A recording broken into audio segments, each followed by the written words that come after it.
Hey, how's it going? Welcome back to the channel and welcome to Trunk Details for CarMiZa number 28. If you are new to the channel and you may be here for some of the other content on the other cars I've got, this thing is really my main project. It is a rebuild of a legendary old school car audio system that was owned by Earl Zausmer. This car was featured in countless magazines. Here's one of them. And is really truly a legendary car when it comes to the world of car audio. So as you can see, it's got 13-inch woofers in the front kick panels. I'm very much under construction. You can see the interior is very heavily dynamatted. The car is very solid. So check out the rest of the channel. I do have several other videos on this car. In this video, we're going to be working on the trunk, as you might imagine with the title. And basically, I'm going to finish off this latch area and finish off the near wall and these side panels to get those prepared for upholstery. So with that, let's go ahead and get started. Okay, so the main thing I'm going to be doing in this video, this should be a relatively short video, is trying to clean this area up. I don't like the way it looks. I don't like, obviously, the exposed bolts. I did come in here and grind down a little bit of this. I wanted to make sure that I am now confident what I'm going to be doing. I needed to get it so that this was flat across. This will be refinished, this entire bracket. We'll talk more about that later. This thing has been driving me absolutely nuts in terms of how to finish this off. Sorry, Earl, I was driving him nuts. Calls, FaceTime videos, walking through how to do this. My biggest concern was making this look clean. And I also have I'm calling them the trunk lid bumpers. I'm sure there's a better name for them, but the adjustment tabs that basically ensure that you've got a proper height between the body of the car and the trunk lid. I need those, and I didn't want to have, or I don't want to have it where those things are sitting on the carpet and they basically do an indentation into the carpet. I've seen installs with that, and to me it looks like you kind of missed something. So later I've got a cool idea. I'll deal with that later when I'm doing the trunk lid. This is going to be completely redone, iPad in here and all of that, but I've got a cool solution for those later. The main thing I need to work on right now is getting this panel finished off and getting this area complete. So again, I've got a plan. And for those of you who have been following this build, again, I realize it's been quite a while since I have shown you much content. I've had a bunch of things come up, did some work on my other cars. And again, if you're here for the Mercedes content, hopefully you'll enjoy this as well. So first thing we're going to do here is I've got a plan. I'll go ahead and mock up what I'm going to do. I'm going to be building a cover for this. I'm going to mock it up out of cardboard just to make sure all of my cuts are good, everything fits. So let's go ahead and dive into that. All right, for mocking up, I use this stuff. It's called Ready Board. Again, if you're following the channel, you've probably seen me show this before. It's just a foam, cuts really nice. It's just over 1/8 of an inch thick, and you can get it big sheets like that. That's a full sheet at the dollar store for $1.25. So good stuff to work with. Okay, got my pieces cut. If you're cutting this stuff, I'd suggest getting some kind of a blade like this where you've got blades that you can break off, and make sure you have a really, really sharp blade that gives you a nice crisp edge here.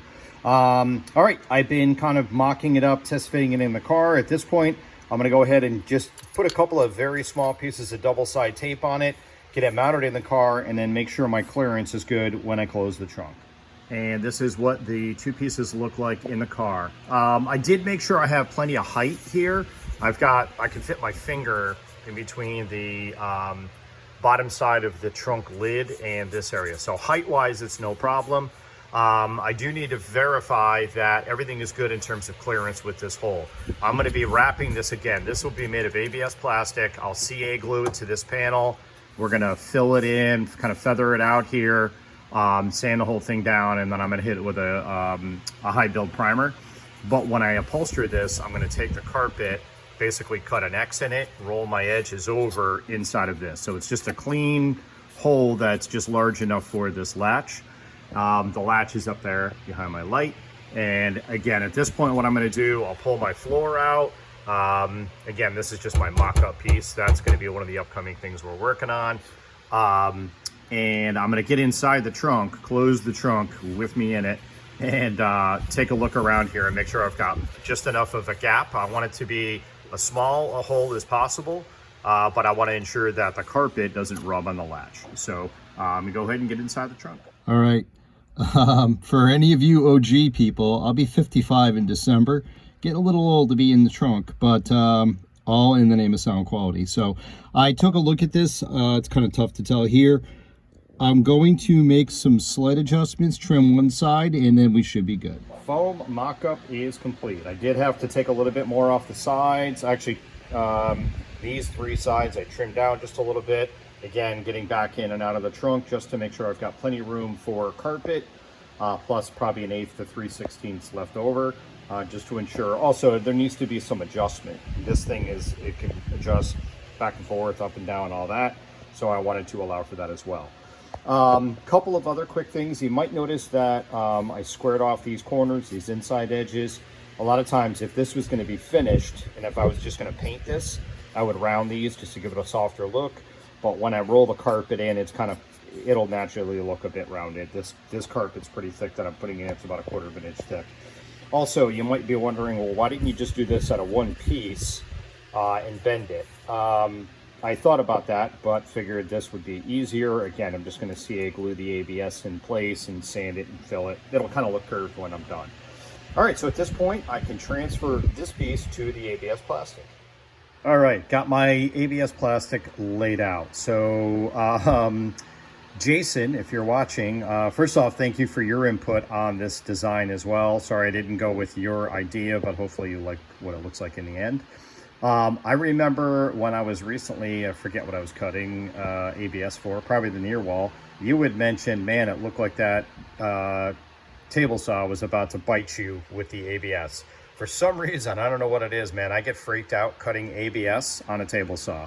I'd rather router 1/8 inch aluminum. So I am going to hand cut this with a sharp new blade. This too, I'm just thinking about it. This is something that some of you newer guys, you modern installers, if you will, probably would 3D print this or cut it with some kind of a automated device that you map this out and click a button and it spits it out. But I'm going to go old school foam templates and use a razor blade. So I've got everything marked. I'm good to go. Now I'll go ahead and score this with a razor blade, cut it, sand my edges as needed, and we'll be all set with that. God damn it. All right, figured I'd show you what I'm doing here when I go to score this. So again, this is kind of an old school way that I used to cut ABS. You can use like a Dremel, obviously, or again, a table saw. But this is, to me, probably, I don't know, the easiest, and still you get really good results. So again, I'm just taking it with a really good, sharp, fresh blade, making a few scores in it. This is 1/8 inch ABS, by the way. I'll score it, and then just break it like that.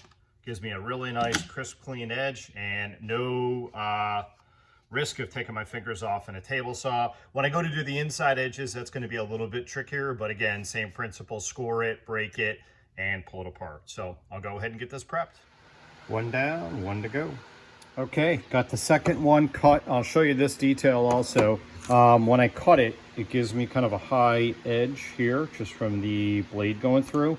So I'll take a sanding stick, just 60 grit or 80 grit sandpaper, double side tape to a flat piece of wood, and I'll sand it this way. I've already done it with this piece, and you can see this whole thing again is going to be primered over. So I'll get these cleaned up and we'll get them test fitted on the car. All right, here are the pieces. They're just sitting in there now. I'm about to double side tape them, but I also need to line up the striker. Nothing is centered on this car from the factory. The striker is just slightly off center. Thank you, BMW, but all good. So at this point, I'll put my masking tape back on, mark so that I'm where I want to be with the striker. I'll double side tape everything in place, and then I'll get back in the trunk just to triple check before I CA glue these both into place. All right, I did one last test for clearance. Everything looks really good. So at this point, I'll go ahead and CA glue these two pieces to the near wall.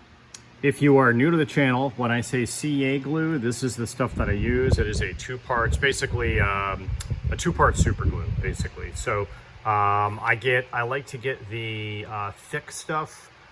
This is somewhere around here, extra thick. That's the stuff I like to use, depending on the application. So there's different viscosities of the actual glue itself, and then this is just a little spray-on hardener. So you apply it on one on each surface, and then touch the two together. Once they touch, they're not going to move. So get it right the first time. All right, here we go. All right, I'll bring you along for this part. So next what I'm going to do is use the CA glue. What I'm doing at this point is just going to tack these pieces, just put enough adhesive on just to be able to get them stuck in place. And then I'm going to pull the panel out of the car, at which point I will go through, and now I'm just going to spray this on here. And when I pull it out of the car, I will then build it up really nice. All right, and again, if you've never used this stuff, it only takes a couple of seconds to cure. It's very quick.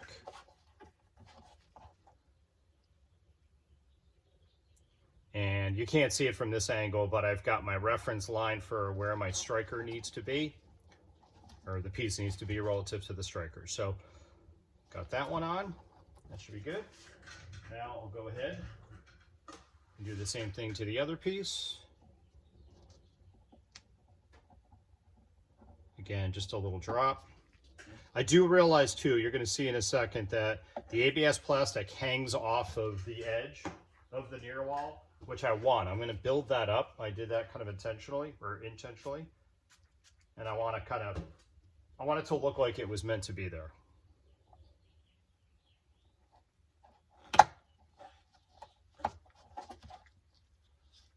All right. Give this just a couple of seconds. Recommend wearing gloves too, because this stuff is nasty. Use acetone to remove it if it gets on your skin. Okay, we'll let that cure up just a little bit, pull it out of the car, and we'll be able to continue from there. All right, at this point, I've got the piece out of the car. The amount of glue I put in was plenty to hold it in place. And now what I'm gonna do is just go around the perimeter. I'll kind of show you how I do this. Nothing crazy. And I'll build up the glue. So you want to be careful not to cross-contaminate these two adhesives. You don't want to get hardener on this bottle, because that'll be kind of a mess. So an idea. And it doesn't matter if I go over and make it a little bit sloppy. I'm going to do a bunch of sanding and filling on this piece. So at this point, again, I've just added my glue there. It may run a little bit too, all good. This is just to rough this out. So I'll do the same on the other side along the edges, make sure it's really solid, and we'll move to the next part. CA glue complete. You can see I've got it on the sides there. And we're good. So everything's nice and solid. My gapping is really good once again. So now at this point, I'll pull it back out of the car. This is a little bit of a high spot here. So I'll knock this down, sand this down, and then we'll start to use what I call kitty hair. It's a short strand fiberglass reinforced body filler. And then I'm gonna kind of feather this area out. We'll build this up. And again, kind of make this look like it was meant to be. Like it's kind of just a very, very slight kind of transition into this area. So, all right, let's go ahead and pull it out of the car and we'll get that going. All right, at this point, I went ahead and sanded this top area here. I just used a sanding block, that same block I showed you earlier, just to get the residual buildup from the CA glue off of there. Next, I'm gonna build up this area. This is the product I'm using. Again, it's a Bondo glass, I guess you would call it, is the manufacturer. This stuff just mixes up. I'll go ahead and add my hardener, and I'll show you how this works. Similar to a automotive filler, except this is, I think it's stronger, and also it does a better job of filling these larger areas. So I'll show you this for just a sec.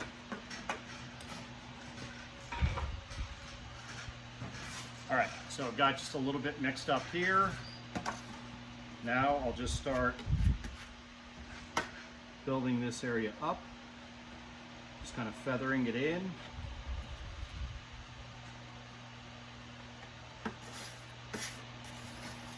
With this stuff, I normally mix up a little bit less than I think I need because it's pretty easy to waste the material. So that's kind of what I'm looking for there.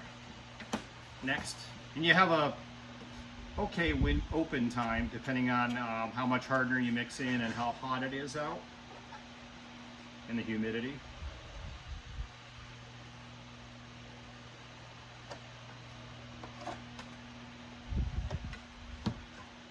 You obviously want to try to remove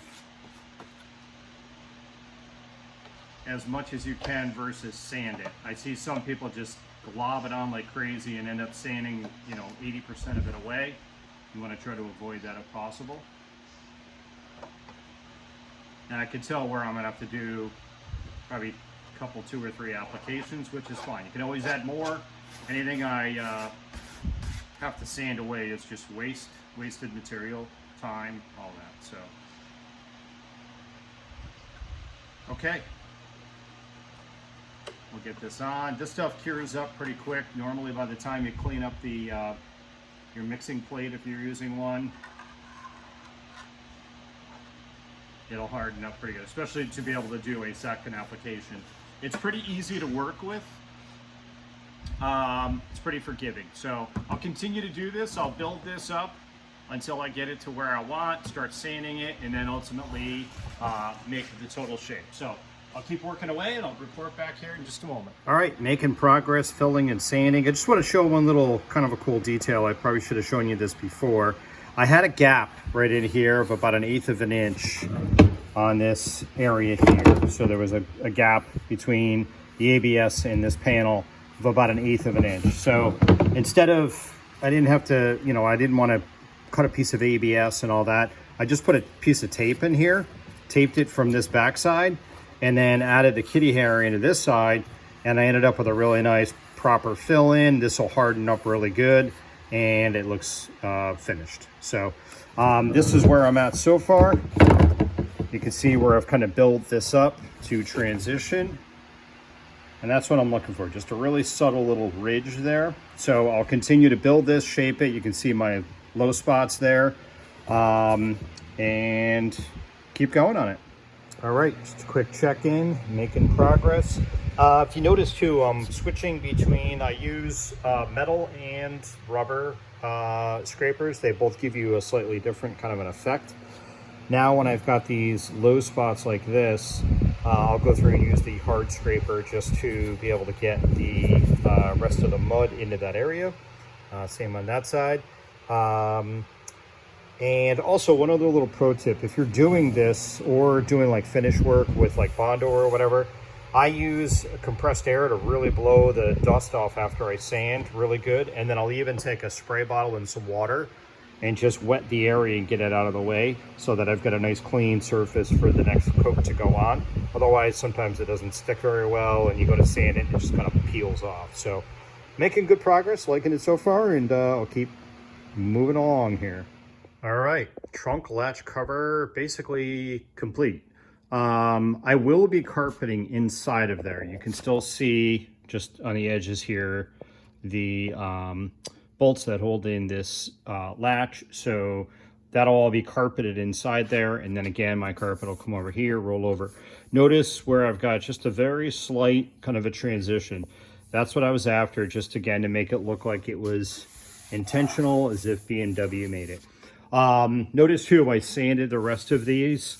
I did some rattle can primer on these side panels and on the near wall, and didn't look that great. I'm not, obviously this is going to be carpeted, but it's kind of driving me crazy. So the next thing I'm going to do is pull out the side panels, resand those, and I'm going to spray all 3 pieces with some buildup primer.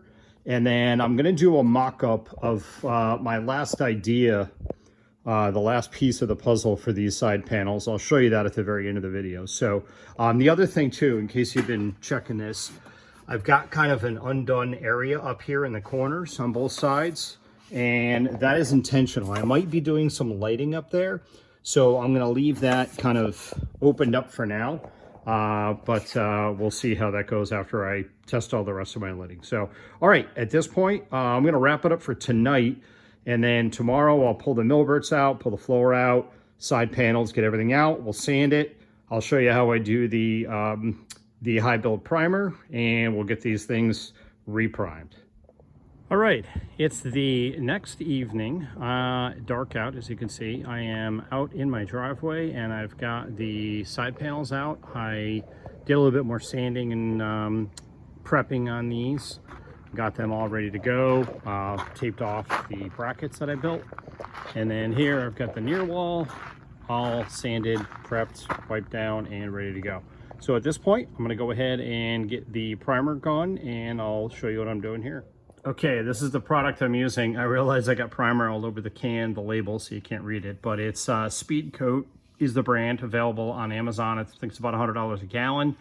This is a high build 2-part primer, which is what I should have used the first time. I used some rattle can primer and it was junk, super thin. This will put on a nice, relatively thick coat and kind of candy coat those 3 pieces. So this is the gun I use. Super cheap. This is like 10 bucks at Harbor Freight. I think it's more money for the regulator and the that's a moisture evaporator device right there. So I'll mix it up, put it into the gun, and then hopefully you can get a little footage where you can see me actually spraying this on.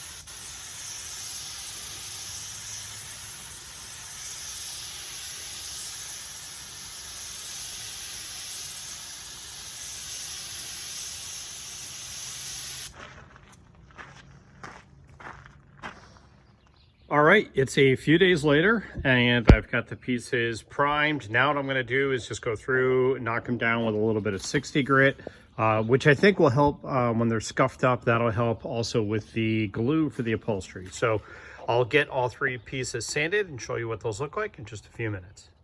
And here is everything back in the trunk, all the panels. Obviously I don't have the millverts sitting in there, but I wanted to get an idea, make sure everything looked good. With the side panels, my seams, again, up here, I'm considering doing lighting. If I don't do lighting, I'm gonna close up that area. But you can see my gaps are still good. Gaps are nice and consistent every time I put everything back together.